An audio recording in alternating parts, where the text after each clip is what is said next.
ზედა საზანოში მაჩიტიძეების უბანში მოსახლეობის თხოვნით მივედით. უნდოდათ საჯარო გაეხადათ ავარიული საუბნო გზა, რომლის მოწესრიგებასაც წლებია ითხოვენ. გვეუბნებიან, რომ გადაადგილება ძალიან უჭირთ, განსაკუთრებით წვიმიან ამინდში, როცა წყლის ნაკადი გზაზე გადადის და მის ისედაც დაზიანებულ პერიმეტრს კიდევ უფრო რეცხავს. მოვარდნილი წყალი მოსახლეობის ნაწილის ეზოებშიც შედის.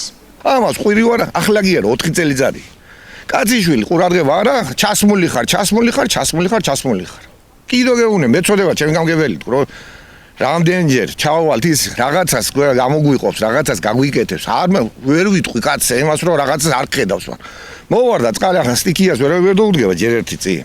მე მეორე ყველა გასულია სამუშაოდ და ემარა. ხან ხალებს რა უნდა გაეგეთებიეთ აქ. ის შეინგრა ბოგირი, იციან. მე იტანეს იქ როდებს ახლა ტრუბა და იქ რამდენად არის ის არა უნდა დახრეშილიყო, გამოყოფილი არის თანხა. მე გვითხრეს, რომ ამ უმას რაღაცას მოვყავ, ჩვენ ვთხოვეთ 100 მეტრო ასფალტის გულისთვის. იმ თანხით გაგვიგეთეთ ეს ყვითელი ხრეში, თუ შეიძლება. კი არა არჩევნება, კი გაცურა, ვარ არჩევნება მევიდა, შეიარა წყალმა და ეარა ჩემეზოზე თელმა წყალმა. ხალი ახლა რო ვარდება, კი კანაოს ამოუღეთ, მოუცა ტრაქტორი, გევიყვან არ შველის, ამეიცო. ზარი აუცილებელი, აბა, რო რამე დაჭიდეს. ვინმეს ხო უნდა გახვიდო და გამოხვიდო. ეგ არის. გვაინტერესებს, ახლა 1000 ჯერ მიძახის, ესე გადაღვარდა წყალი, შევიდა ეზოში. ხო და გვიძახის, ჩვენ მივდივართ და ვეხმარებით, კაცო, ეს კი არ არის. მეტია. ბევრი რამე გვინდა, გზა საკეთებელია თავიდან ბოლომდე, აქან. მარტონა ჩვენი უბანია დარჩენილი, რატომაც დარჩენილი? არ გია სხვაგანაც რომ კეთდება. მივესალმებით ამას, მაგრამ ჩვენ უბანსაც არაფერი არ დაუშავებია, რომ გზა არ გაკეთდეს. ვითხოვთ გზას და გამგეობაში რო ჩავდეთ, კი მაგრამ თქვენ უბანში ცოცხლები არის ხალხიო, ასე გვეუბნებიან და რა გავაკეთოთ? აგერა ბავშვები სკოლაში დადიან და არის ცუდი გზა და ყველანაირად ეშლებათ ხელი. სკოლო ავტობუსი ამბობს, რომ იქნებ გაკეთდეს გზაცო, კაცო, რა ქნას მძღოლმაც ისეთი, აქ ერთ ცხოვრობს ჩვენთან, განასხვავებენ, მაგე ჩვენი მეზობელია და ამბობს, რომ ძალიან ცუდი გზა არის და რა ვქნაო, მარშრუტკაც მოვსპეო და ბავშვებს ძალიან ცუდ მდგომარეობაში არიან ბავშვებიც და ზამთარში თუ მოთოვა და ან ცუდი ამინდი იქნა, მარშრუტკა თავისთავად ვეღარ მიდის. ამიტომ ვითხოვთ გზას, მეტი მოთხოვნა ეხლა რა შეიძლება, რომ ეს თელი უბანი არის ამ დღეში.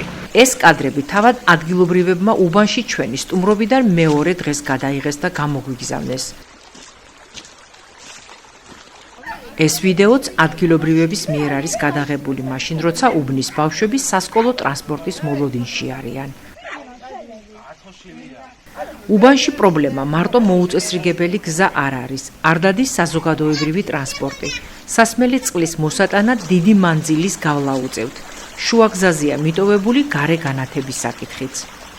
ხიდებიდან დავქონდა ქვედა საზანოდან წყალი, დასავლეთის წყალი არ გვაქვს შვილო. არც განათება გვაქვს, არც გზა გვაქვს, არც წყალი გვაქვს. ძალიან მიტოვებული სოფელი გვაქვს, არაფრით ყურადღებას რო არ გვაქვს არაფრით. მოიტანეს არჩევნების წინს განათება დააწყვეს და არის აწყვე, მეტი არაფერი. ავტობუსი არ დადის. ჩვენ მოწყვეტილი ვართ საერთოდ ავტობუსს. ტაქსითან რომ მიხვიდე და უთხრა ჩვენი უბანში მინდა წასვლაო. არ წამოყვება. იქო ისეთი ცუდი გზებიაო და ისეთი მდგომარეობა არის. არ მინდა არჩენი ფულიო და არც წამოყვებიო. საზანოში უნდა ჩავიდეთ ფეხით. სხვა ჩვენთვის ავტობუსი არ არის. აღნიშნულთან დაკავშირებით ჩვენ როგორც ადმინისტრაციული ერთეულის წარმომადგენლებს, ისე მერიის შესაბამისი სამსახურის ხელმძღვანელს ვესაუბრეთ. მათგან სატელევიზიო კომენტარები ვერ მივიღეთ, თუმცა გვითხრეს, რომ უბნის გზის რეაბილიტაციის პროექტი შედგენილია და მისი ღირებულება 545,000 ლარია. თავარი ახლა მერიაში მოქმედი ეგრეთ წოდებული პრიორიტეტების კომისიის გადაწყვეტილება იქნება, რომელმაც ამ პროექტის რეალიზებასთან დაკავშირებით უნდა იმსჯელოს. მანამდე კი, როგორც საზანოში მერის წარმომადგენელმა გელა კობახიძემ გვითხრა, მაჩიტიძეების უბანში გზის შესარემონტებლად ქვიშა ღორხს შეიტანენ. საკითხი ამ ეტაპზე ეგრეთ წოდებული შესყიდვის პროცედურებს გადის. აღსანიშნავია, რომ მიმდინარე წელს საზანოს ადმინისტრაციულ ერთეულში შემავალი შიმშილაქედის გზა ბეტონის საფარით მოეწყო, რომელზეც მილიონზე მეტი ლარი დაიხარჯა. ამ დროისთვის კი რეაბილიტაცია საზანო ზოვრეთის დამაკავშირებელ გზას უტარდება.